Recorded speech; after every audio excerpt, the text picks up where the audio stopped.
আমার দেশে একই বাবার 4 সন্তান, একই মায়ের 4 সন্তান, চারজন 4 দল করে। যখন যে দল ক্ষমতায় আসে সেই সরকার দলীয় ভাইটা 3 ভাইকে বলে, ভাই চিন্তা করো না, আমি আছি 5 বছর, তোমাদেরকে আমি দেখে নেব। এরা আবার বলে, ঠিক আছে ভাই তুই চালা, আমরা যখন ক্ষমতায় আসব তখন আমরা তোকে দেখে নেব। যাদের পেশা হলো দল চেঞ্জ করা, তাদের ঠিকানা হলো জাহান্নাম, জাহান্নাম, জাহান্নাম। ঠিক কি না? এই জমিন আল্লাহর দিন কায়েম হোক আপনারা চান না? সবাই চান না? তা আপনি চাচ্ছেন, ওরা চাচ্ছে না। এই যে চাচ্ছেন আর ওরা চাচ্ছে না, এর মধ্যে অবশ্যই সংঘর্ষ, এর মধ্যে অবশ্যই দ্বন্দ্ব, এর মধ্যে অবশ্যই লড়াই আছে না নাই? যারা লড়াই খুঁজে পাওয়ার পথ পান না, যারা বাতিলের অন্যায়, বাতিলের বিরুদ্ধে অন্যায় করার প্ল্যাটফর্ম খুঁজে পান না, ওদের প্ল্যাটফর্ম হলো শয়তানের প্ল্যাটফর্ম। ঠিক কিনা? সম্মানিত ভাইয়েরা, আমার নবীজি মক্কা থেকে মদিনায় চলে গেলেন।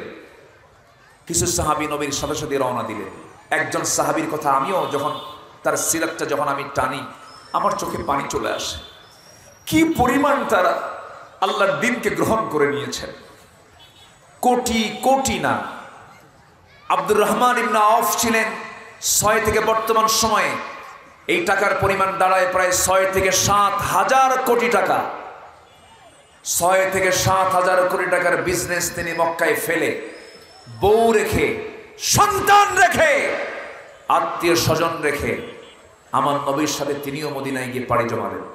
আমার নবী যে আব্দুর রহমানকে দেখে কেঁদে ফেললেন, বললেন, আব্দুর রহমান তুমি অসহায়ের মতো, বউ হারা, সন্তান হারা, সম্পদ হারা, ব্যবসা হারা, এমন একটা লোকের মতো তুমি অসহায়ের মতো বসে আছো, তোমাকে দেখে আমি ঠিক থাকতে পারছি না।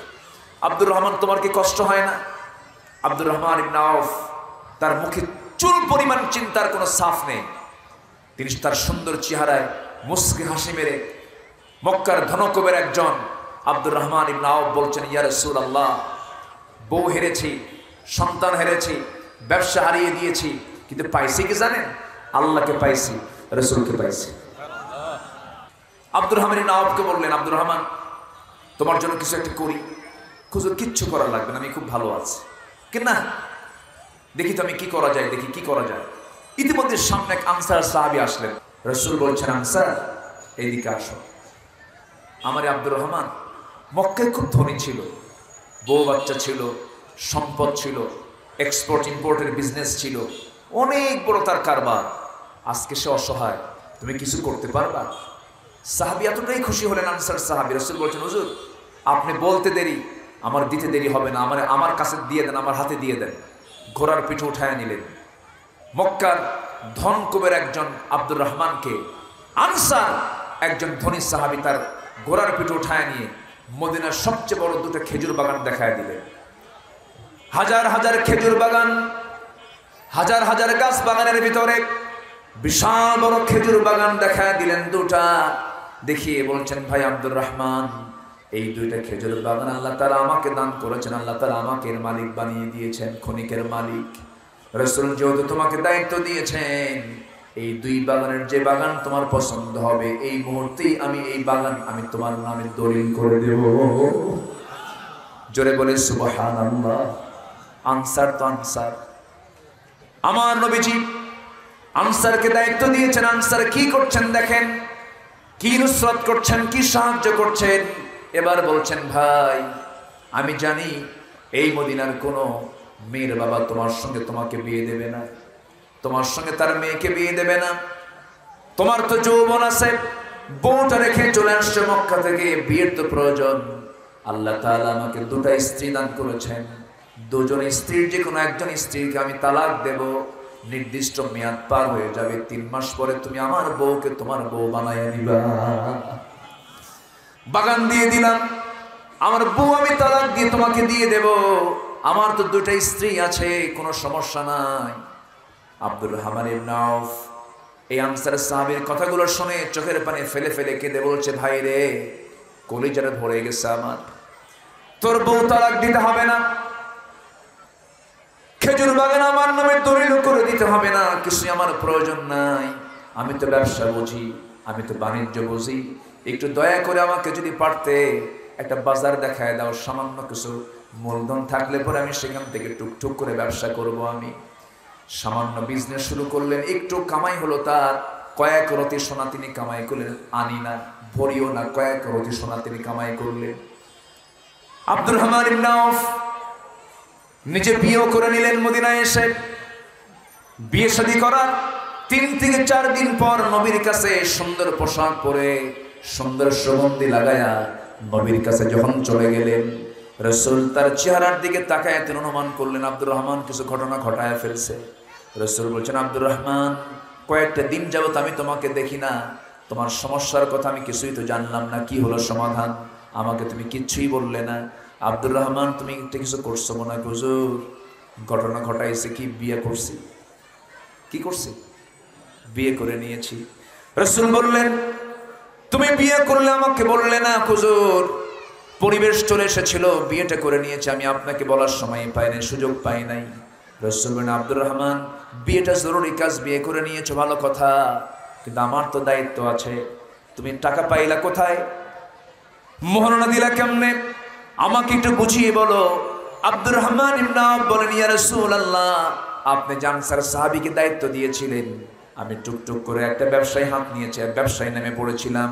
সেই ব্যবসায়ী কিছু কামাই হয়েছে, সেই কামাই করা টাকা, মরণার টাকা জমা করে দিয়ে আমি বউ বানায় নিয়ে এসছি একজন মহিলাকে। আমার রাসূলের সঙ্গে সঙ্গে বলেন, আল্লাহ আমার আব্দুর রহমানের পরিবারে বরকত দাও, ব্যবসায় বরকত দাও। আমার নবীর দোয়াটা এত সুন্দরভাবে মঞ্জুর হয়ে গেল যে আব্দুর রহমান সেদিন থেকে কোনো ছায়ে হাত দিলে ছাইটাও সোনা হয়ে যেত। তাবুক অভিযানের সময় তিনি 3 বস্তা সোনা দান করেছিলেন। আল্লাহ তাআলা তাকে এত পরিমাণ সম্পদ দিয়েছিলেন যে মৃত্যুর সময় তিনি এত পরিমাণ সোনা রেখে গিয়েছিলেন। তার সন্তান ছিল 13 জন, কুড়াল দিয়ে কেটে কেটে তাদের সোনা ভাগ করতে হয়েছিল। যেরকম সুবহানাল্লাহ। ঈমান এনেছেন, ঈমান আনলি যে আপনার ক্ষতি হয়ে যাবে তা নয়, সব মাইনাস হয়ে গিয়েছিল, আবার ঈমানের বদৌলতে সব ফিরে পেয়েছেন। বরকত দিয়েছেন কে? আসতে বলবেন না, বরকত দিয়েছেন কে? শর্ত হলো ভালোবাসতে হবে কাকে? আসতে বলবেন না, ভালোবাসতে হবে কাকে? নাম্বার 2 হলো মুহাম্মদ সাল্লাল্লাহু আলাইহি ওয়াসাল্লাম। নবীজি মদিনায় চলে আসলেন, বদর যুদ্ধের ডাক চলে এলো।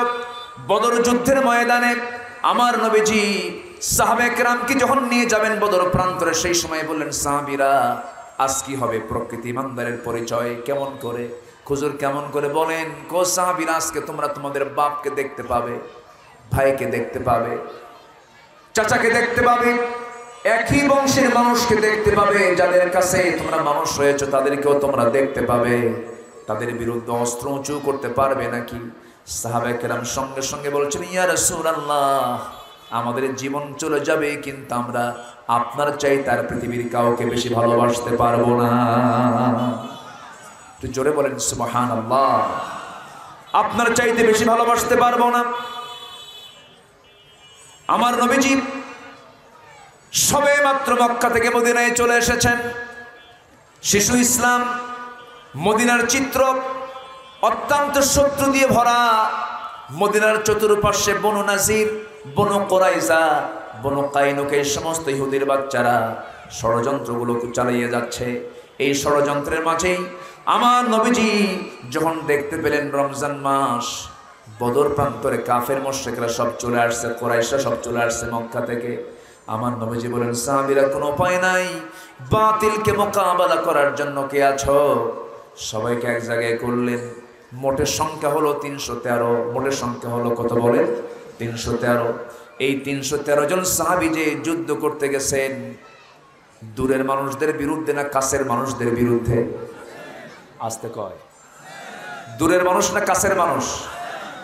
অন্য গোত্র না নিজের গোত্র? নিজের গোত্র, নিজের এলাকা। কারো ভাই হয়, কারো চাচা হয়, কারো বাবা হয়, কারো নাতি হয়, কারো জামাই হয়। বদর যুদ্ধের ময়দানে আমার নবীজি যখন রওনা দিলেন সাহাবায়ে কেরামকে নিয়ে, আমার নবীজির সঙ্গে 2 জন ছোট্ট বাচ্চা নবীর সঙ্গে ছিলেন। মদিনার একজন আফরার ছেলে, 2 জন আনসার, 2 জন ছোট্ট সাহাবী, মুআজ রাদিয়াল্লাহু তাআলা আনহু। তাদের বয়স ছিল মাত্র 11 বছর, 13 বছর। আমার নবীজি তাদের যুদ্ধে যাবার জজবা দেখে তাদেরকে তিনি অনুমতি দিয়ে দিলেন। দুজন চলে গেলেন, এই মিলে 313 জন সাহাবী হলো। বদর প্রান্তরে সাহাবে কেরামকে নিয়ে যখন সামনে দাঁড়িয়ে গেলেন, নবীজি যে জায়গায় দাঁড়ানো ছিলেন সেই জায়গাটা ছিল বালুর জায়গা।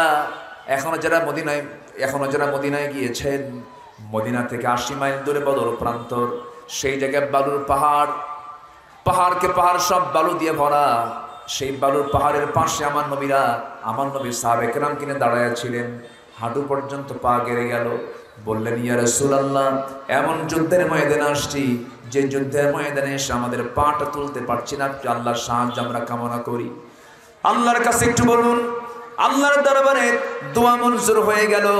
ওয়ালাকাদ নাসরাকুমুল্লাহু বিবাদরিন ওয়া আনতুম আদিল্লাহ, তোমরা অসহায় ছিলে, বদর প্রান্তরে আমি আল্লাহ তোমাদেরকে সাহায্য করেছি।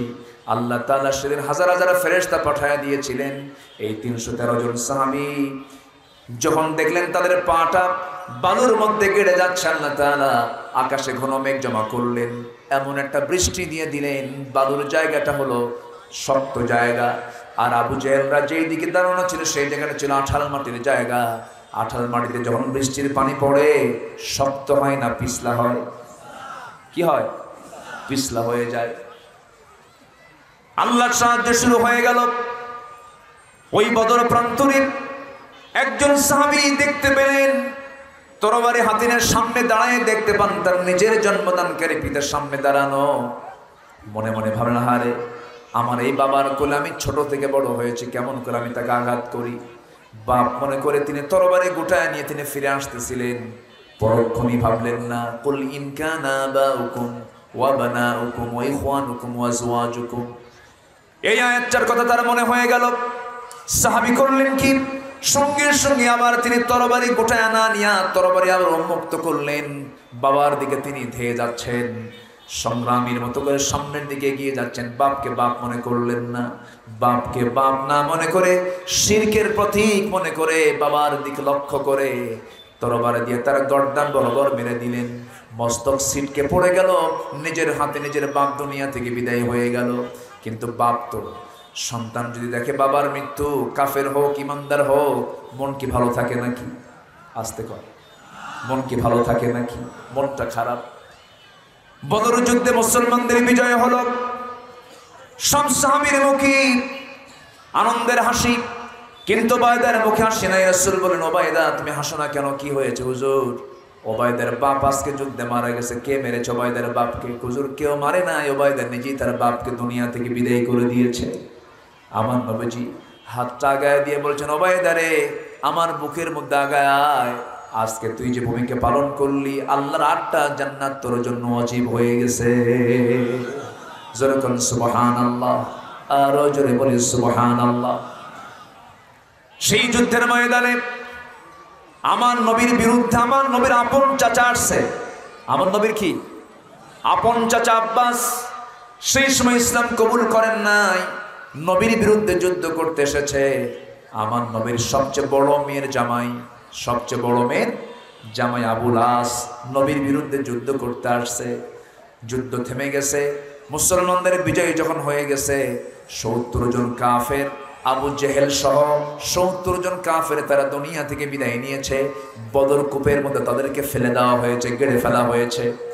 আমার নবীজি যুদ্ধ শেষ হওয়ার পর নবীজি বললেন, যুদ্ধবন্দী কারা কারা আমার তাহলে আমার কাছে তালিকা নিয়ে আসো। তালিকা নিয়ে আসা হলো। রাসূল বলেন, সবাইকে তোমরা হাত বেঁধে ফেলো, পিঠ মোড়া দিয়া পিঠের দিকে হাতটা বেঁধে ফেলো। সবার পিছে হাত বেঁধে ফেলা হলো।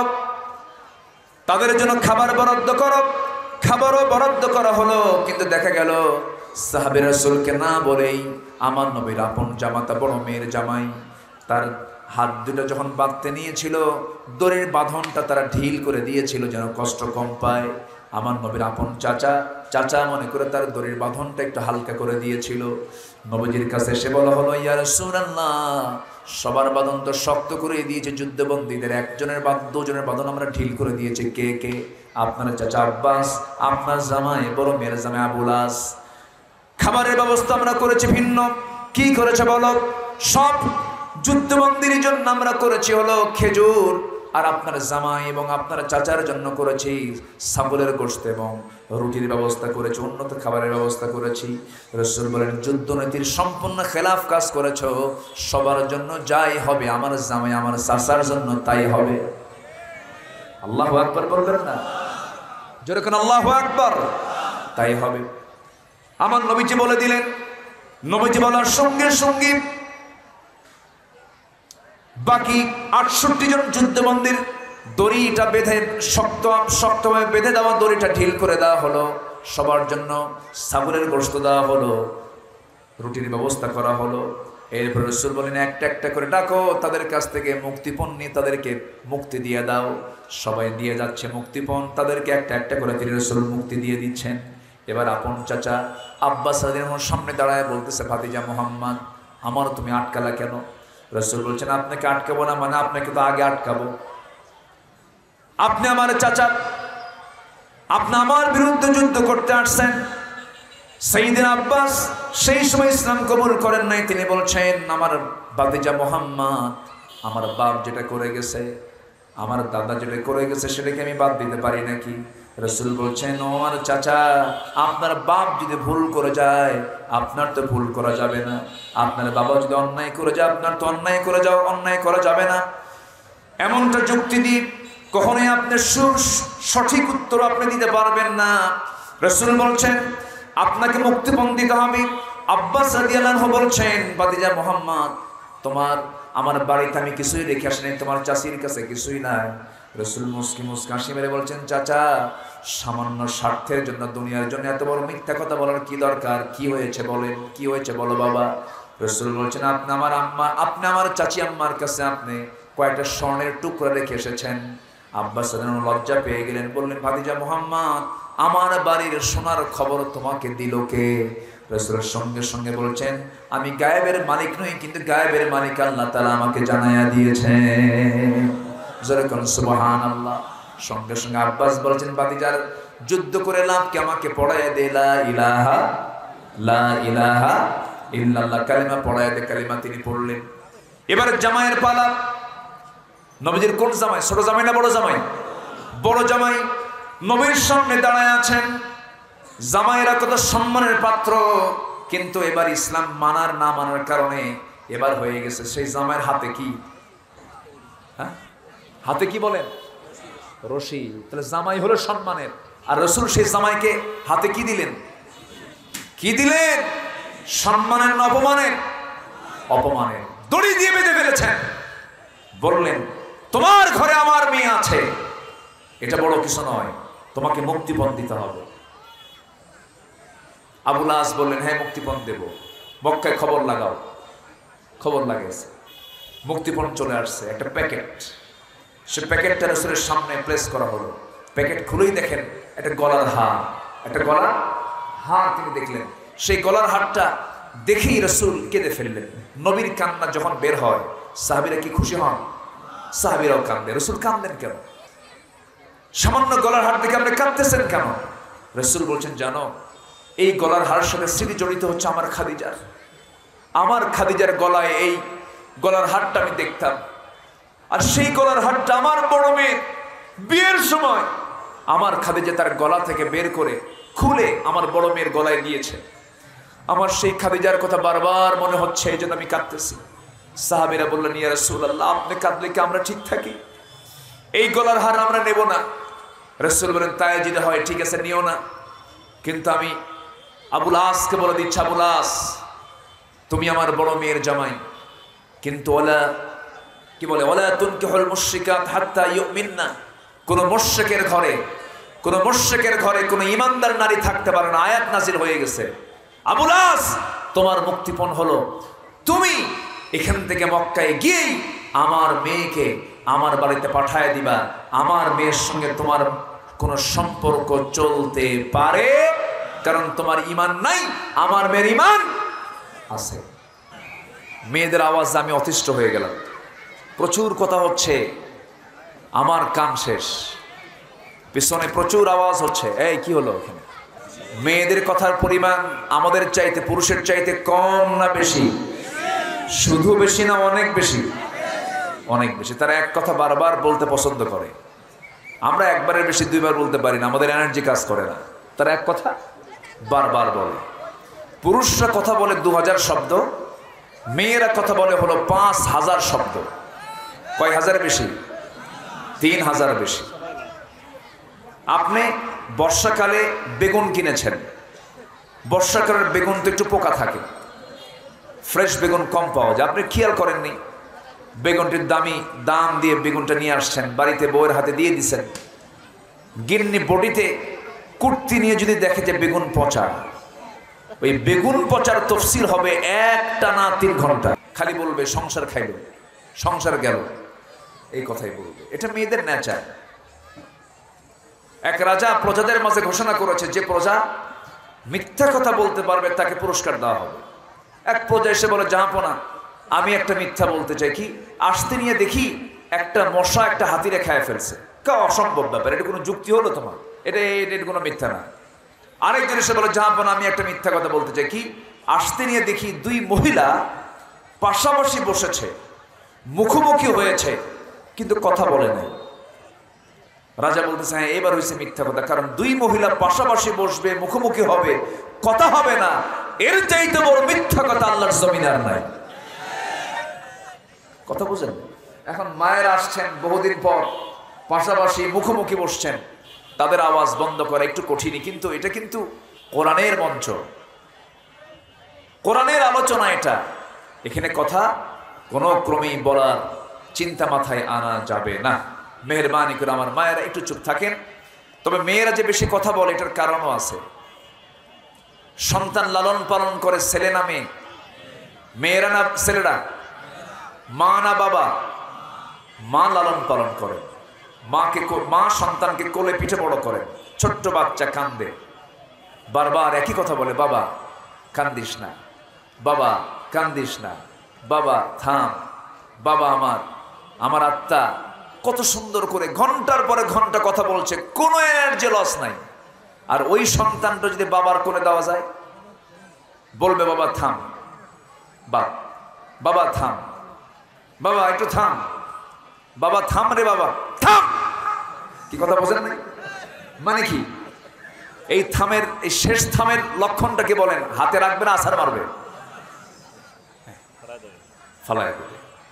তো এই জন্য যে ডিপার্টমেন্টকে আল্লাহ তাআলা যা দেওয়া দরকার, সেই ডিপার্টমেন্টকে আল্লাহ তাই দিয়েছেন। মেয়েরা বেশি কথা না বললে হবে না, এই জন্য আল্লাহ তাআলা মেয়েদের মধ্যে কথার পরিমাণ বাড়ায় দিয়েছেন। আমার ভাইয়েরা আসুন একটু আলোচনার দিকে আবার চলে যাচ্ছে। 2টা কাজ আমরা শিখে যাব আজকে। এবং সূরা হুজরাতের ভিতরে আল্লাহ তাআলা 10টা হুকুম দিয়েছেন। কয়টা হুকুম দিয়েছেন? 10টা হুকুম দিয়েছেন। আমার পাশে যিনি বসে আছেন, আমাকে উনি সকাল বিকেল পড়াতে পারবে, এত ইলমি যোগ্যতা তার। উনি কুষ্টিয়া ইউনিভার্সিটির প্রফেসর, আমি আবার ভাঙ্গাচোড়া, আমি ঢাবির ছাত্র ছিলাম। আমি ঢাকা ইউনিভার্সিটিতে পড়াশোনা করেছি, কামিল করেছি ঢাকা আলিয়া থেকে। তাই সেই সুবাদে উনি যেহেতু ওখানকার টিচার, আমি ওই সময় ছাত্র ছিলাম, সেই হিসাবে সিনিয়র জুনিয়রের দিক থেকে আমার ওস্তাদ তুল্যই, আমার শিক্ষক তুল্য। তো উনি পাশে বসে আছেন। আমি চেষ্টা করি আমার সারা জীবন আমি কখনো অযাচিত, অপ্রয়োজনীয়, অতিরিক্ত, অপ্রাসঙ্গিক কোনো কথা আমার এই জানা মতে, আমার সুস্থ মস্তিষ্কে আমি 25-26 বছরের মাহফিলের ইতিহাসে বলেছি আমার মনে নেই। অনেকেই কথা বলে ভাইরাল হওয়ার লক্ষ্যে অনেক এলো পাতাড়ি বক্তব্য দেন। যদি এমন নিয়তে কেউ কিছু করে থাকেন, এটার জবাব দিতে হবে আদালতে, আখিরাতে, ঠিক কিনা?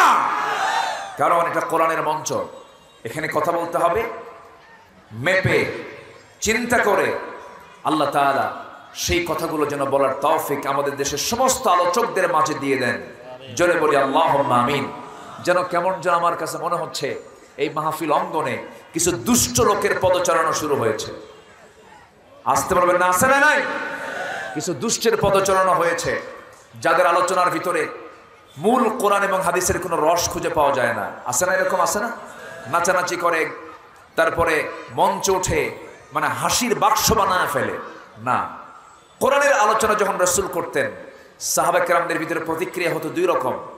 সেটা হলো তারা চুপচাপ থাকতেন, আরেকটা হলো আওয়াজ হতো না, কিন্তু চোখের কোনা বেয়ে বেয়ে টপ টপ করে পানি পড়ত। সাহাবীরা কাঁদতেন, আমার নবীজি বয়ান করতেন। আর আরেকটা প্রতিক্রিয়া হলো আল খুতবাতুন নারিয়াহ, আগুন ঝরানো বক্তব্য যখন রাসূল দিতেন সাহাবায়ে কেরামদের রক্ত টকবক করত। এই দুটা প্রভাব আমার নবীর বক্তৃতার মধ্যে ছিল। সম্মানিত ভাইয়েরা, তাহলে আমরা দুটো আমল শিখে যাব আজকে। আমরা ইমান তো আনছি, ঠিক আছে, আমার দেশে তো বহু ইমানদারও আছে, নামই ইমান আলী। নাম কি? ইমান আলী, কিন্তু নামাজে পড়ো না। নাম কিন্তু ঠিক আছে, ইমান আলী। নাম হলো রমজান আলী। রমজান মাস আসে, দুপুরবেলা ভাত খায়। নাম হলো বাদশামিয়া, ভিক্ষা করে খায়। নাম হলো আতর আলী, গোটা গায়ে গাজার গন্ধ। নাম হলো হিম্মত আলী, সাইকেলের চাকা বাস হলে সিট হয়ে পড়ে যায়। আমার বন্ধুগণ, নাম দিয়ে তো কোনো কাম হবে না, বংশ দিয়ে কোনো লাভ হবে না। বংশ দিয়ে যদি নাজাত পাওয়া যেত, আবু লাহাব আমার নবীর বংশের মানুষ, কুরাইশ বংশের মানুষ, আমার রাসূল আবু লাহাব কুরাইশ বংশের মানুষ, সে তো জান্নাত পাওয়ার কথা। জান্নাত পাবে না, কারণ তার মধ্যে কি নাই? আস্তে কথা, তার মধ্যে কি নাই? আবু তালেব যদিও কাফের ছিলেন, ভদ্র কাফের, নবীর বিরুদ্ধে কখনো যান নাই, বিরুদ্ধচারণ করেন নাই, বরং আমার নবীর পিতৃব্যের ভূমিকা পালন করেছেন, বিয়ের দায়িত্ব পালন করেছেন, ব্যবসাগুলো শিখিয়েছেন, ভাষাগুলো শিখিয়েছেন। শিবে আবু তালেবের রাসূলকে বাঁচাতে গিয়া 3.5 বছর তিনি জেল খেটেছেন।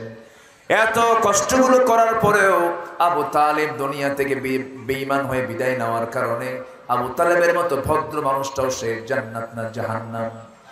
কি নাই তার মধ্যে? আসতে বলবেন না, কি নাই তার মধ্যে?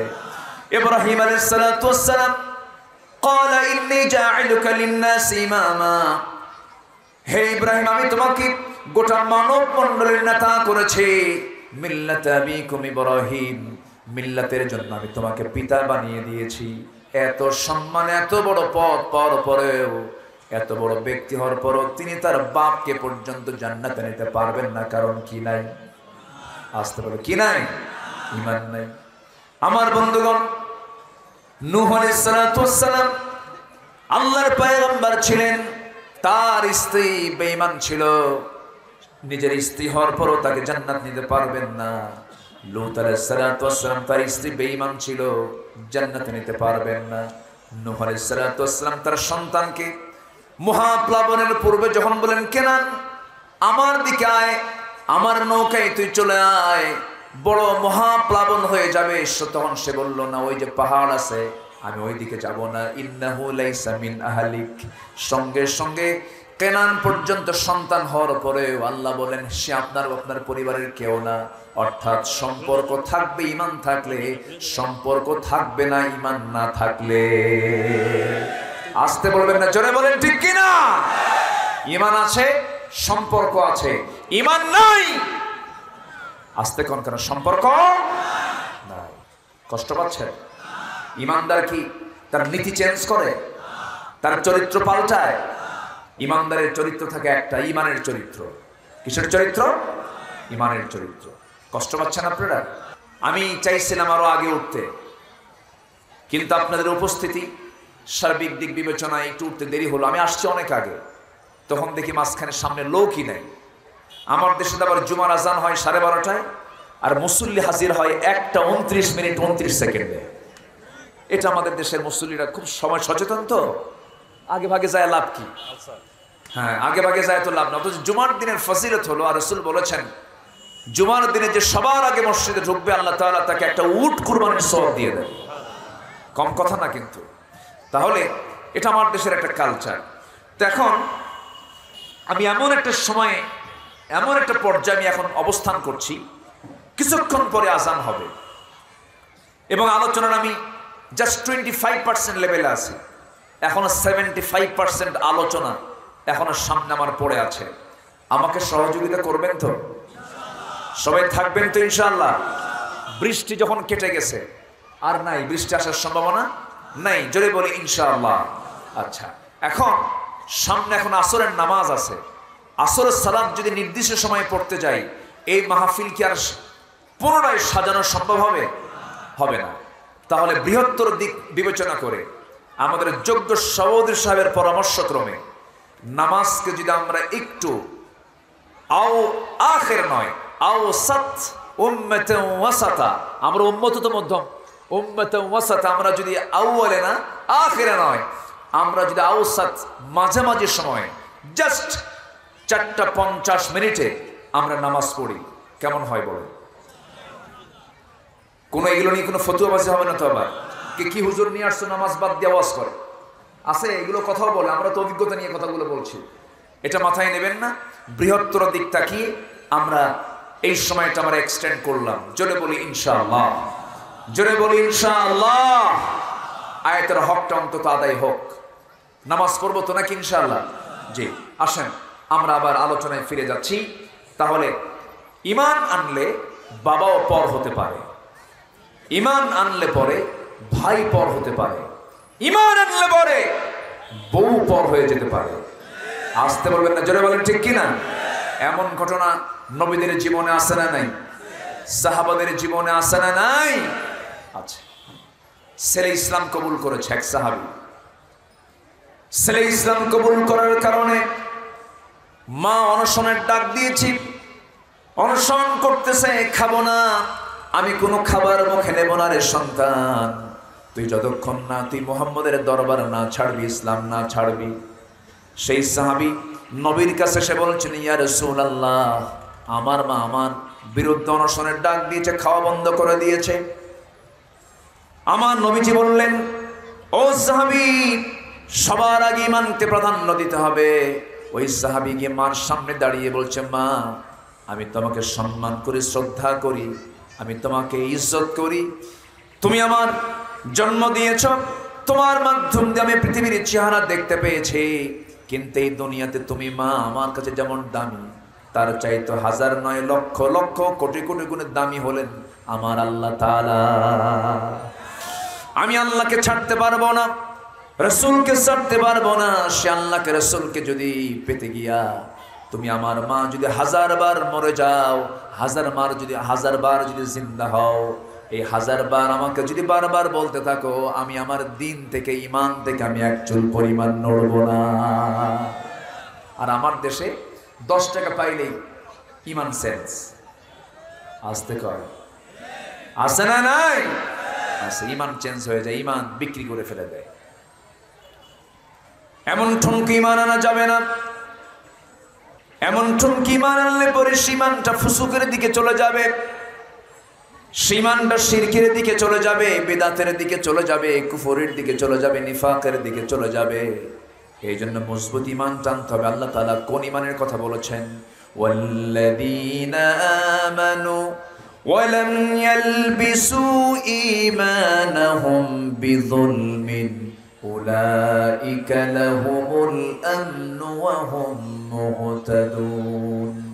ঈমান যারা আনবে এবং যারা ঈমানকে জুলুমের দ্বারা আচ্ছাদন করবে না, জুলুম আই শিরক, শিরকের দ্বারা যারা আচ্ছাদন করবে না, আল্লাহ তাআলা বলছেন ওই সমস্ত বান্দাগুলো নিরাপত্তা পেয়ে যাবে, তারাই হেদায়েত প্রাপ্ত বান্দা হয়ে যাবে আমার। এই জন্য ঈমান টেনেছি। ঈমানের ক্যান্সার আছে না নাই বলেন? মানুষের দেহের যেমন ক্যান্সার আছে, ঈমানের কিছু ক্যান্সার আছে। ঈমানকে ক্যান্সার আক্রান্ত করা যাবে না। ক্যান্সার ধরলে পরে ঈমান দিয়ে জান্নাত যাওয়া যাবে না। ঈমানকে মজবুত করব আমরা। আমার বন্ধুগণ, একটা কথা মাথায় রাখবেন, কোরআন তেলাওয়াতে পৃথিবীর কোনো দেশ বাধা দেবে না। আমেরিকায় গিয়ে আপনি তেলাওয়াত করেন, কেউ আপনাকে বলবে না। জো বাইডেনের দেশ আপনাকে বাধা দেবে না, ঋষি সুনাকের দেশ আপনাকে বাধা দেবে না, এরপরে ভ্লাদিমির পুতিনের দেশ আপনাকে বাধা দেবে না, দামোদর দাস নরেন্দ্র মোদীর দেশ আপনাকে বাধা দেবে না। কোন পৃথিবীর কোন দেশ আপনাকে কোরআন তেলাওয়াতে বাধা দেবে না। বরং আপনি কোরআন তেলাওয়াত করবেন, পুরস্কৃত হবেন, ফুলের মালা পেয়ে যাবেন। কিন্তু কোরআন তেলাওয়াতে রক্ত ঝরাতে হয় না, কিন্তু কোরআনকে প্রতিষ্ঠার জন্য যখন আপনি যাবেন তখন রক্ত ঝরাতে হয়। আসতে বলবেন না, জোরে বলেন ঠিক কিনা? আমার দেশে কোরআনের খেদমত করে অনেকে রাষ্ট্রীয় পুরস্কার পাচ্ছে, আবার অনেকে এই কোরআন প্রতিষ্ঠার খেদমত করতে গিয়ে ফাঁসির মঞ্চে হাসতে হাসতে ঝুলে ঝুলে দুনিয়া থেকে বিদায় নিচ্ছে। সেই কোরআন প্রতিষ্ঠার সংগ্রামে যে বান্দা পিছিয়ে থাকবে সেই বান্দার অবস্থান হচ্ছে আল্লাহর ভাষায়, কোরআনের ভাষায় সে হচ্ছে মুনাফিক।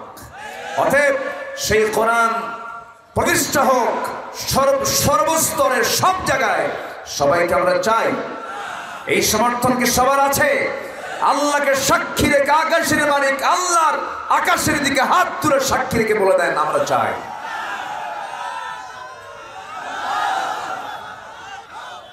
আল্লাহ কবুল করেন, জোরে বলি আমিন, আরো জোরে আমিন, আরো জোরে আমিন।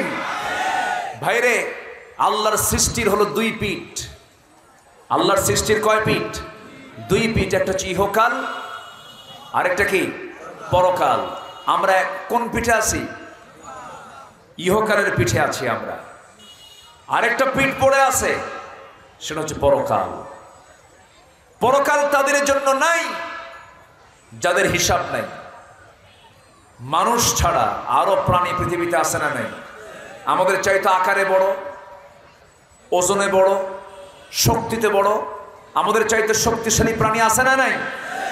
তিমি, জল এবং স্থল দুই ভাগের ভিতরে সবচাইতে বড় প্রাণীর নাম হলো কি? তিমি মাছ। যে তিমি মাছের ওজন হলো 120 টন। যে তিমির হার্টের ওজন, শুধু হার্ট, অনলি হার্টের ওজন হলো 600 কেজি। কেউ তো সুবহানাল্লাহ করেন না। হার্টের ওজন কত? 600 কেজি। যদি হার্টের ওজন হয়, মানে ছোট মোটো একটা গাড়ি, ছোট মোটো একটা গাড়ি, তাহলে একটা দুনিয়ার গাড়ি চলতে গেলে গাড়ি যাচ্ছে, আওয়াজ আছে না? আওয়াজ আছে। তো 600 কেজি ওজনের একটা হার্ট মেশিন। এই হার্ট যে হৃদস্পন্দন হয় প্রতি মিনিটে 8 থেকে 10 বার, এই তিমির হার্টের যে হৃদস্পন্দন, হার্টের যে স্পন্দন, যে আওয়াজটা হয় যখন তিনি কোন অঞ্চলে যায়, এই আওয়াজটা 3 থেকে 4 মাইল দূর থেকে শোনা যায়।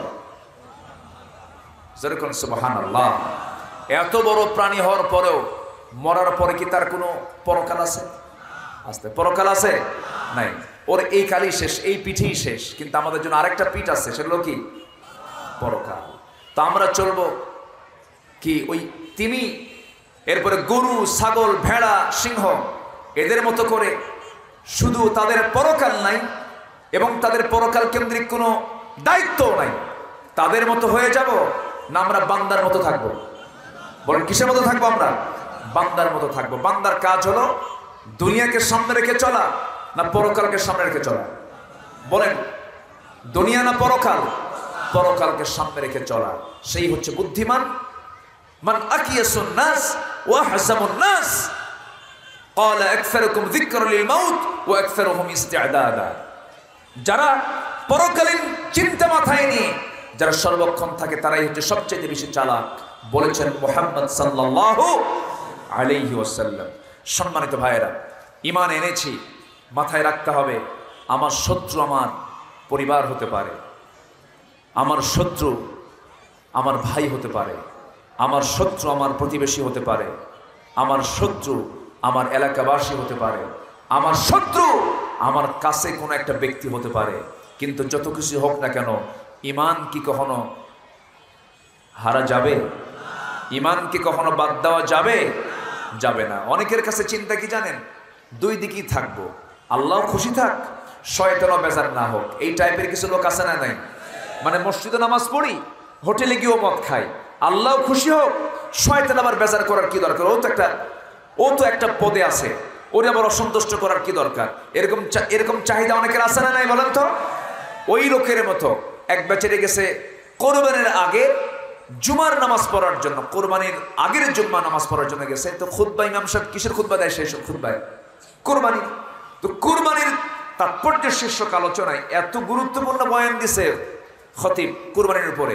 এই চোর চিন্তা করলো, সে বেচারি চোর, সে চিন্তা করলো এত সুন্দর খুতবা কোরবানির তাৎপর্য নিয়ে, জীবনে তো বহু গুনাহ করছি, কোরবানি দিয়ে এই গুনাহগুলো আমার মিটাই নিতে হবে। সে ভাবতেছে আমি কোরবানি দেব। করছে কি? গরু এখন চুরি করে আনতেছে। কিসের নিয়তে? আস্তে কিসের নিয়তে বলেন? কোরবানির নিয়তে। তো গরু চুরি করে আনতেছে, মসজিদের সামনে দিয়ে ফজরের সময় ওযু করার জন্য ইমাম সাহেব বাইরে আসতেছে, দেখে ফেলছেন যে একজনের হাতে গরু। কে? এত রাতে গরু কোথায় গেছিলে তুমি, এই গরু পাইলা কোথায়? হুজুর আপনার জন্যই তো, আমি তো এই গরু আনতাম না, আপনার জন্যই আনছি। কেন? আপনার খুতবা শুনে আমি মুগ্ধ হয়ে গেছি। কারণ কোরবানির যে সওয়াব, পশমে পশমে একটা করে নেকি, আমার জীবনে কত গুনাহ আছে, এই গুনাহগুলো তো আমার অন্তত আমার জীবন থেকে মাইনাস করার জন্য কোরবানি দেওয়া দরকার। তো গরু পাইছো কোথায়? হুজুর চুরি করে আনছে। তো চুরি করে আনছো গরু, আমি কি চুরি করতে বলছি নাকি? কোরবানি কি চুরি করে আনলে কুরবানি হবে? তাই হুজুর আমি জানি, আপনি এটা বলবেন যে চুরি করা কুরবানি তো হবে না, চুরি করা পশু দিয়ে কোরবানি দিলে তো হবে না, এটা আমিও জানি যেটা হবে না হয়তো বা। কিন্তু আমি চিন্তা করলাম, আমি যোগ বিয়োগ করে দেখি, কোরবানি দেওয়ার সওয়াব আর চুরি করার গুনাহ প্লাস মাইনাস মাইনাস, মাঝখান থেকে আমার সওয়াব না হলেও গোশত খাওয়া তো বোনাস। এরকম হিসাব কষা কিছু সুযোগ সন্ধানী ইমানদারের নামে, ইমানদার নামে চালিয়ে দিচ্ছেন এমন কিছু বদমাইশ আছে না নাই? আসতে বলবেন না, আছে না নাই? কিন্তু আল্লাহর বক্তব্য হচ্ছে ফামান ইয়াকফুর বিত্তাগুত ওয়া ইউমিন বিল্লাহ, আগে তাগুতের কাফের হও, এরপর ঈমান আনো। কার উপরে? আসতে বলবেন না, কার উপরে? আগে তাগুতগুলোকে ছেড়ে দাও। সমাজে সুদ আছে না নাই? সুদের পক্ষের লোক আছে না নাই? তারা সুদকে প্রতিষ্ঠা করতে চায়। সুদের, জুয়ার, মদের, পতিতাবৃত্তির কারবার যশোর জেলায় আছে না নাই? ওরা কি কখনো চাবে এই জমিন আল্লাহর দিন কায়েম হোক? মদ বিক্রি হয় বছরে গোটা বিশ্বে $1600 বিলিয়ন। পতিতাবৃত্তি বার্ষিক বিশ্বব্যাপী তাদের লেনদেন হয় প্রায় $400 বিলিয়ন। কম্পিউটার গেমস, এগুলোর লেনদেন হয় বছরে বিশ্বব্যাপী প্রায়, বৈশ্বিক বাণিজ্য হয় প্রায় $54 বিলিয়ন। এরকম করে অবৈধ আরো যে বিজনেসগুলো আছে সবগুলোকে এক জায়গায় করলে মিলিয়ে দাঁড়ায় বছরে $2685 বিলিয়ন। এই যে $2685 বিলিয়ন যে বিজনেস চলছে আন্তর্জাতিকভাবে মদ, জুয়া, পতিতা, আকাম কুকামের পিছনে, আপনি বলেন তো এই দেশের এই সমস্ত অপকর্মের যারা প্রতিনিধি, ওরা কি কখনো চাবে এই জমিনে মদ বন্ধ হোক, সুদ বন্ধ হোক, জেনা বন্ধ হোক, পতিতাবৃত্তি বন্ধ হোক? এরা চাবে? তো ওরা চাবে না, আপনি কি চান না? সম্মানিত ভাইয়েরা, সাহাবীরা কি করেছেন দেখেন, ঈমান এনেছেন। মা বলে খাবো না, সন্তানকে তুমি না খায় মরো, আমি ঈমান ছাড়ব না। সুবহানাল্লাহ বলবেন না? আমার নবীজি বদর যুদ্ধে রওনা দিবেন। নবীজি মক্কা থেকে কোথায় গেছেন? এটা জোরে বলেন, কোথায় গেছেন? এগুলো জানা ইতিহাস। বলেন কোথায় গেছেন? মদিনায়। মদিনায় কি তিনি নানার বাড়িতে বেড়াতে গেছেন? রাসূলের নানার বাড়ি কোথায় বলেন? নবীর নানার বাড়ি জানেন না আপনারা? নবীর নানার বাড়ি কিন্তু মদিনা। বলেন নবীর নানার বাড়ি কোথায়? এই জন্য কিন্তু বলতেছি যে রাসূল যে মক্কা থেকে মদিনায় গেলেন, উনি কি নানার বাড়ি গেছেন? না, উনি মদিনায় চলে গেছেন হলো আল্লাহ তাআলার 1 নম্বর অর্ডার ছিল হিজরত করা। নাম্বার 2 হলো নবীর বিরুদ্ধে হত্যার হুলিয়া জারি করেছিল কুরাইশরা, আবু জাহেলরা। আমার নবী কারো বাড়িতে আগুন ধরায় দেন নাই। আমার নবীজি কোন লোকের গায়ে একটা আঁচড়ও লাগান নাই। আমার নবীজি তার মুখ থেকে কটু কথা বলে কাউকে মনে কষ্ট দিলেন না। যার জীবনের রেকর্ড হলো পৃথিবীতে একজন ব্যক্তির একটা কৌশল করে মিথ্যা কথা বলার ইতিহাস যার জীবনে নাই। সেই নবীজিকে হত্যার হুলিয়া জারি করে রাসূলকে যখন মদিনা মক্কা থেকে বের করে দেওয়ার যখন চূড়ান্ত সিদ্ধান্ত নেওয়া হলো, আমার নবীজি অত্যন্ত হিকমতের সাথে মক্কা থেকে তিনি বের হয়ে চলে আসলেন, হিজরত করলেন। কোথায়? আসতে বলবেন না, কোথায়? উনি কি মদ চেয়েছিলেন সমাজে? উনি কি জেনা চেয়েছিলেন সমাজে? উনি কি সুদ চেয়েছিলেন সমাজে? আপনিও যদি আজকে বলেন আমরা এই সমাজে কোনো মদের বোতল দেখতে চাই না, জেনার বোতল, জেনার কারবার দেখতে চাই না, সুদের কারবার দেখতে চাই না, আপনার অবস্থা সেই আমার নবীর পন্থাই হয়ে যাবে, ঠিক কিনা? সূরাতুল হুজুরাত, সূরাতুল হুজুরাত, এই সূরার নাযিলের প্রেক্ষাপট হলো আমার নবীর সামনে দুজন সাহাবী, সবাই এই দুজন সাহাবীর নাম বললেই চিনে ফেলবেন। খুব দামি দুজন সাহাবী যারা দুনিয়াতে বসে জান্নাতের সংবাদ পেয়েছেন। আশারায়ে মুবাশশারা অন্যতম তালিকার প্রথম 1 এবং 2 নম্বরের তালিকায় যাদের নাম সাইয়েদনা আবু বকর সিদ্দিক রাদিয়াল্লাহু তাআলা আনহু এবং সাইয়েদনা ওমর ফারুক রাদিয়াল্লাহু তাআলা আনহু, এই দুজন সাহাবী আমার নবীর সামনে বসে তারা কথা বলছিল। তো দুজনের কনভারসেশন, তাদের বাক্যালাপের মাঝে হঠাৎ করে তাদের কথার আওয়াজটা আমার নবীর চাইতে বেশি উঁচু হয়ে যায়, বড় হয়ে যায়, বুলন্দ হয়ে যায়। আমার নবীজির কাছে এটা কষ্টের কারণ মনে হলো। আমার নবীজি একটু এটা মনোকষ্ট ফিল করলেন। তার কাছে এটা একটু বিরক্তিকর মনে হচ্ছিল। তো আমার আল্লাহ, আমার রাসূলের কাছে যদি কোনো কিছু যদি বিরক্তিকর মনে হয়, আমার আল্লাহ কি সহ্য করতে পারবেন? আসতে বলবেন না, পারবেন? পারবেন না। আল্লাহ রাব্বুল আলামিন সঙ্গে সঙ্গে আয়াত নাযিল করলেন, ইয়া আইয়ুহাল্লাযীনা আমানু লা তারফাউ আসওয়াতাকুম ফাওকা সাওতিন নবী ওয়ালা তাজহারু লাহু বিল কওলি কাজহরি বা'দিকুম লিবা'দিন আন তাহবাতা আ'মালুকুম ওয়া আনতুম লা তাশউরুন। জোরে বলুন আল্লাহু আকবার। ঈমানদারেরা, তোমরা তোমাদের আওয়াজ কি নবীর আওয়াজের চাইতে বড় করো না। এমন ধরনের আচরণ যদি তোমরা করে ফেলো, তোমাদের জীবনে অর্জিত যত আমলগুলো আছে সমস্ত আমলগুলো কাট হয়ে যাবে, নিষ্ফল হয়ে যাবে, মূল্যহীন হয়ে যাবে। এই আয়াতটা যেদিন নাজিল হয়েছে সেই দিন থেকে শুরু করে নিয়ে মৃত্যুর দিন পর্যন্ত আমার নবীর সামনে সাইয়েদনা ওমর ফারুকের মতো মানুষ উচ্চ আওয়াজে জোর গলায় একটু বড় করে কোনোদিন একটা বারের জন্য কথা বলেন নাই। আমার নবী যখন বলতেন, ওমর কি বললাম, আমি তো শুনলামই না হুজুর, জোরে বলতে তো ভয় লাগে, জোরে বলতে তো ভয় লাগে। এই বিষয় থেকে একটা বিষয় ক্লিয়ার হয়ে গেল, ছোট বড় স্নেহ এবং সম্মান শ্রদ্ধা ইসলামের গুরুত্ব কম না বেশি? আসতে বলবেন না, কম না বেশি? বেশি। যেই ব্যক্তির ভিতরে স্নেহের দিকটা নাই, যে ব্যক্তির মধ্যে সম্মানের দিকটা নাই, রাসূল কড়া শব্দ বলেছেন, মাল্লাম ইয়ারহাম সাগীরানা ওয়া লাম ইউক্কির কাবীরানা ফালাইসা মিন্না। যাদের ভিতরে, আমাদের মধ্যে যাদের ভিতরে স্নেহ নাই, অর্থাৎ ছোটদেরকে স্নেহের পরশ যাদের মধ্যে কাজ করবে না, বড়দের প্রতি তাদের সম্মান বোধ জাগ্রত হবে না, রাসূল বললেন স্নেহ সম্মান যার মধ্যে নাই সে আমার কোনো উম্মত না, সে আমার কেউ না। তাহলে এই বড় একটা অর্জন, গুণ প্রত্যেকটা জায়গায় থাকার দরকার আছে না নাই? পরিবারে দরকার আছে না? আসতে বলে পরিবারে দরকার আছে না নাই? যদি না থাকে, সন্তান বাপকে দাম দেবে? আচ্ছা, বাপ সন্তানকে স্নেহ করবে? করবে না। বড় ভাই ছোট ভাইকে স্নেহ করবে? ছোট ভাই বড় ভাইকে সম্মান দেখাবে না। তাহলে পরিবারে দরকার, সমাজে দরকার তো নাই নাকি? এই জিনিসটা নাই, দরকার কোথায়? সব জায়গায় দরকার, সমাজেও দরকার, রাজনীতিতে দরকার। রাজনীতির যে একটা সৌন্দর্য, সেই সৌন্দর্য আজকে হারিয়ে যাবার পথে। আজকে রাজনৈতিক যে শিষ্টাচার আজকে দেউলিয়ার পথে। কেউ কাউকে দাম দিতে চায় না। নেতা কথা বলে মঞ্চে, কর্মীরা সিএনএ মারামারি করে। আমি কি ভুল বলতেছি?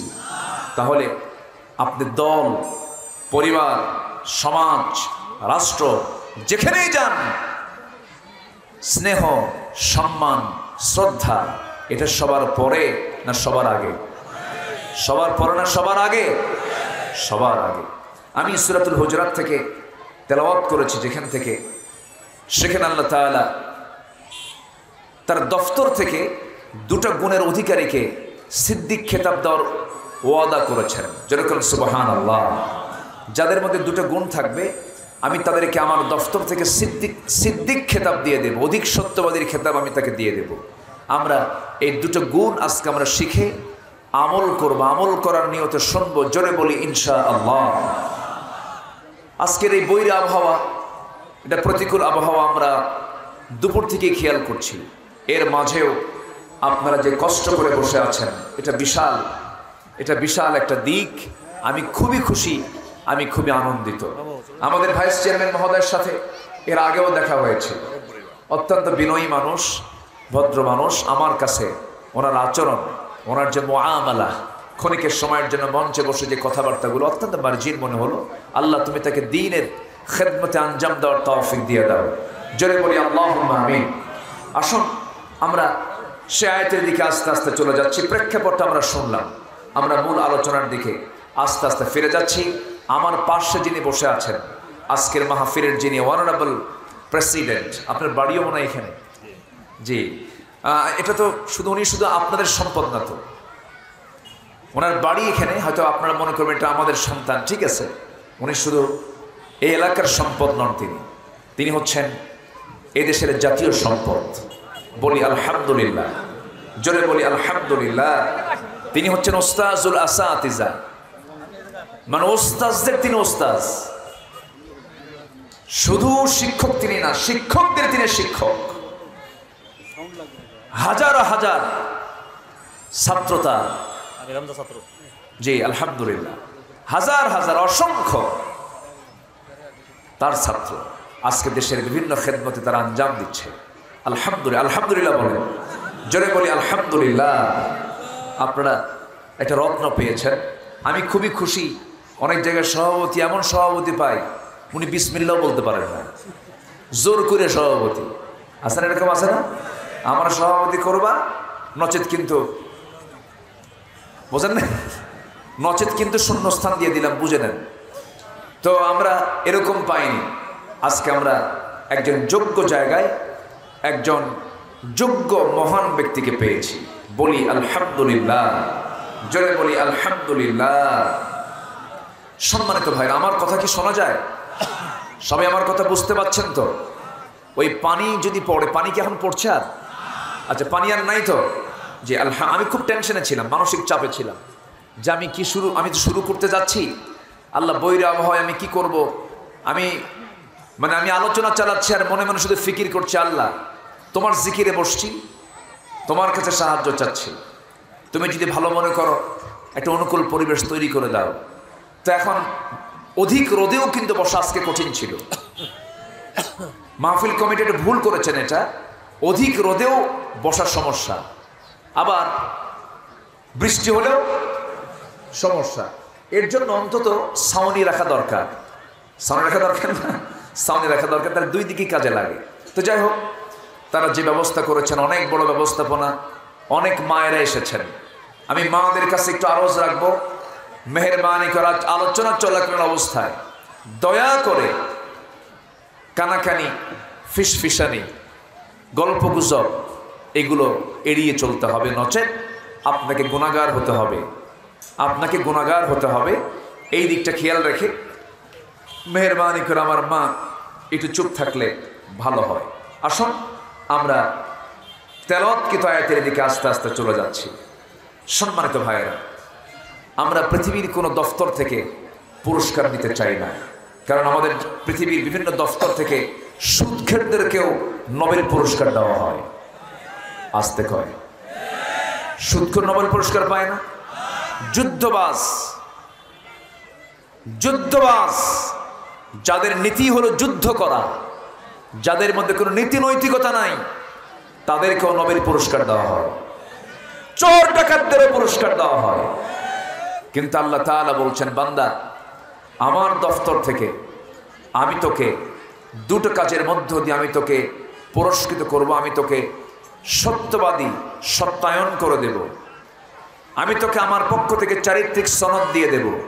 সেই সনদের পুরস্কার হবে হলো জান্নাত। জোরে বলি সুবহানাল্লাহ, আরো জোরে বলেন সুবহানাল্লাহ। সূরাতুল হুজুরাতের 15 নম্বর আয়াত, আল্লাহ রাব্বুল আলামিন বলেন, ইন্নামাল মুমিনুনা আল্লাযীনা আমানু বিল্লাহি ওয়া রাসূলিহি ثم لم يرتابوا وجاهدوا بأموالهم وأنفسهم في سبيل الله أولئك هم الصادقون জোরে বলুন আল্লাহু আকবার।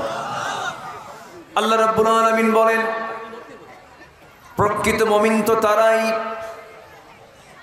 প্রকৃত ঈমানদার তো তারাই আল্লাযীনা যারা আমানু ঈমান এনেছে বিল্লাহি আল্লাহর প্রতি ওয়া রাসূলিহি রাসূলের প্রতি।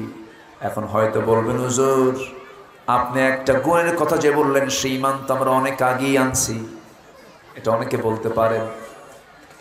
আবার ঈমানদারকে আরেক জায়গায় ডাক দিয়ে বলছেন ইয়া আইয়ুহাল্লাযীনা আমানু আমিনু। আবার ঈমানদারদের কি গুণ হতে হবে তা বিভিন্ন জায়গায় বলেছেন।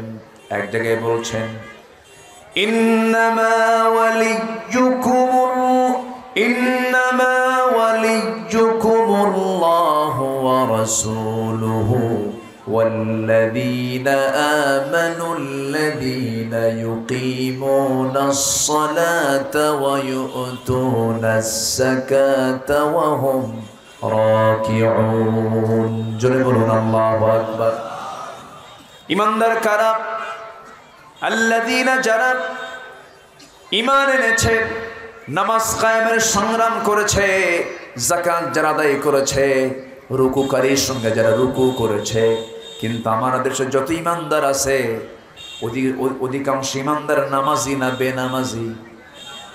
হ্যাঁ, ভালো করে বলতে হবে কিন্তু, নামাজি না বেনামাজি? আচ্ছা, আমার দেশে মুসলমান বেশি না অমুসলিম বেশি? মুসলিম বেশি, অমুসলিম কম। আচ্ছা, নামাজি বেশি না বেনামাজি বেশি? বেনামাজি বেশি। তাহলে যে মুসলিম তাকে তো ঈমানদার বলা যায় নাকি? হ্যাঁ, বলা তো যাই। আমি ঈমানদার বললাম ঠিক আছে, কিন্তু আল্লাহ তাআলা বলছেন কোন ঈমানদার? যারা নামাজ কায়েম করে, যারা যাকাত আদায় করে, যারা রুকু করে সঙ্গে রুকু করে। কোন ঈমানদার? যারা আনিল লাগবি মুরিদুন সালাতিহিম খাশিউন, এরপরে আমানাতিহিম ওয়া আহদিহিম রাউন আলা সালাওয়াতিহিম ইউহাফিজুন ওয়াল্লাযীনা হুম লিফুরুজিহিম হাফিজুন। এই সমস্ত গুণে গুণান্বিত যারা, আল্লাহ তাদেরকে বলছেন হলো মুমিন, প্রকৃত মুমিন। সেই গুণগুলো থাকার দরকার আছে না নাই? আসতে বলবেন না, আছে না নাই?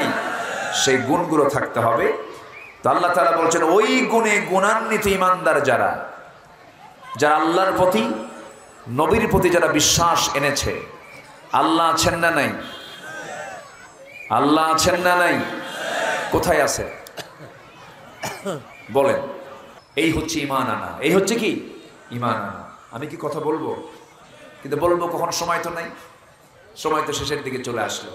ঈমান আনা, এরপর ওয়াজাহিদু বিআমওয়ালিহিম ওয়া আনফুসিহিম ফি সাবিলিল্লাহ, আল্লাহর রাস্তায় যারা জিহাদ করবে।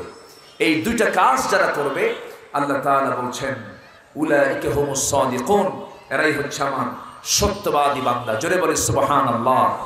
আমাকে না বলে উঠে যাচ্ছেন আপনি, এটা কিন্তু শৃঙ্খলার সম্পূর্ণ পরিপন্থী কাজ। আমাকে না বলে উঠে যাওয়াটা, যদি এখানে ফেরেশতা আছে না নাই বলেন তো? আছে। এই দেশে কি এমন মামলা নাই যে শৃঙ্খলা ভঙ্গের অভিযোগে মামলা? আমার দেশে আছে না নাই? এবং এই মামলাগুলো বিগত কয়েক বছরে কম হয়েছে না বেশি হয়েছে? বেশি হয়েছে। তো আল্লাহর ফেরেশতা এখানে আছে না নাই? আছে। তো সেই ফেরেশতারা যদি দেখে যে এই মাহফিলের শৃঙ্খলা ভঙ্গ করলো কারা কারা, আল্লাহর আদালতে যদি মামলা দেয়, কি সুবিধা না অসুবিধা? অসুবিধা। তাহলে আমরা কেউ উঠবো না। আমাদের শৃঙ্খলা ভঙ্গ করা যাবে না। কোরআনের শৃঙ্খলা রক্ষা করার দায়িত্ব একার না সবার। সবার। যে যেখানে আছেন সবাই বসেন, আমরা দোয়া করব। দোয়ার পরে এখানে মুখে আজান হবে, মাইকের আজান হবে না। মাইক আজান বহু আগে হয়ে গেছে। মুখে আজান হবে, মুনাজাতের পর আজান শেষ, নামাজ শুরু হয়ে যাবে। যাদের ওযু নাই ওযু করবেন, নামাজ আদায় করে নেবেন। এখন দোয়ার দিকে আমরা যাব। কোরআনকে ভালোবাসেন কারা কারা? একটা হাত তুলে দেখেন তো। কোরআনকে ভালোবাসেন কারা কারা? কোরআনের আইনকে চান কারা কারা? একটা হাত তুলে দেখেন না, একটু হাত টেনে নাড়া দেন তো এরকম করে। আল্লাহ তোমার এই বান্দাদের এই চাওয়াকে পাওয়া করে দাও, জোরে বলি আল্লাহুম্মা আমিন। হাত নামা। এখন আমি সবার কাছে একটু আরজ করব, এই যে বিশাল আয়োজন, পোস্টার, লিফলেট, ব্যানার তারা যে করেছেন, আয়োজন করেছেন, প্রচার করেছেন, তাদের কিছু খরচ হয়েছে। এই খরচে যদি আপনি অংশগ্রহণ করেন, গুনাহ হবে না সওয়াব হবে? তাআওয়ানু আলাল বিররি ওয়াত তাকওয়া। ভলান্টিয়াররা ব্যাগ নিয়ে ভিতরে নামবে, যারা যারা হাত তুলেছেন নিজ নিজ দায়িত্বে সেই ব্যাগে আপনারা যে যা পারেন সবাই দেবেন ইনশাআল্লাহ। জিকির করে সুবহানাল্লাহ। ভলান্টিয়ার কোথায়? ভলান্টিয়ার এই যে দ্রুত গতিতে নেমে যান, যে যা পারেন আমরা সবাই দেবো। জিকির করে সুবহানাল্লাহ আলহামদুলিল্লাহ। মাদের ভিতরে ভলান্টিয়ার যারা আছেন তাদের মাঝেও ব্যাগ আছে, যে যা পারে আমরা সবাই দেওয়ার চেষ্টা করবো ইনশাআল্লাহ। জিকির করে সুবহানাল্লাহ। একটু মিষ্টি করেন, আওয়াজটা আমার কাছে কেমন যেন একটু সুন্দর করেন। জিকির করে সুবহানাল্লাহ।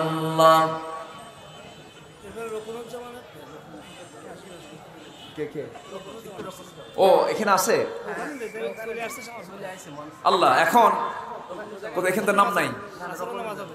এখন এখানে নাম তো আমি দেখি না, বুঝে নাই। আচ্ছা, এখন আসর নামাজ পড় না, আসর নামাজ পর এখানে একজন শিল্পী